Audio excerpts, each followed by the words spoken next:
বন্ধুরা দেখো, আজকে যেহেতু নিরামিষ, তো নিরামিষ সিম আর আলুর পোস্ত বানাবো। তো আলুগুলো আগে ভেজে নেবো। তো আলুগুলো ভাজার জন্য দিয়ে দেবো, একটু হলুদ দিয়ে দেবো। আর এখানে আজকের পোস্তটা আমি শিলনোড়ায় বাটবো, তো শিলনোড়ায় নিয়ে নিয়েছি।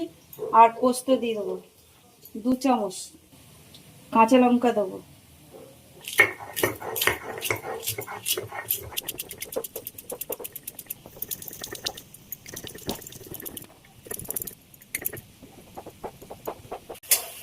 তো আলু খুব ভালোভাবে ভাজা হয়ে গেছে, আর এবার উঠিয়ে নেবো। ফোড়নে দেবো 5 ফোড়ন, সিমগুলো দিয়ে দেবো।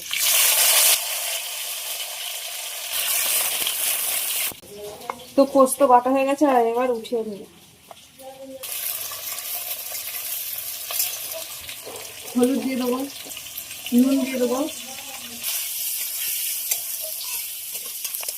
এবার বেটে রাখা পোস্তটা দিয়ে দিলাম।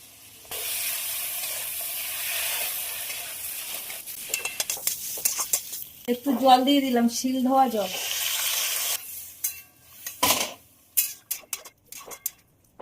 কটা কেটে রাখা কাঁচা লঙ্কা দিয়ে দিলাম। ফোটার জন্য ঢাকা দিয়ে দিলাম।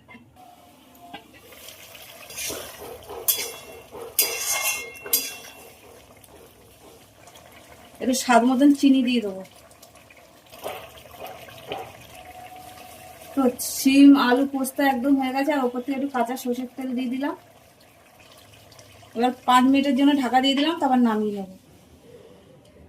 তো দেখো, শিম আর আলু নিরামিষ পোস্ত কিন্তু একদম হয়ে গেছে। তো চলো, আবার অন্য কোনো ভিডিও তোমাদের সাথে দেখা হবে। আর তোমরা সবাই ভালো থাকবে, সুস্থ থাকবে। টাটা।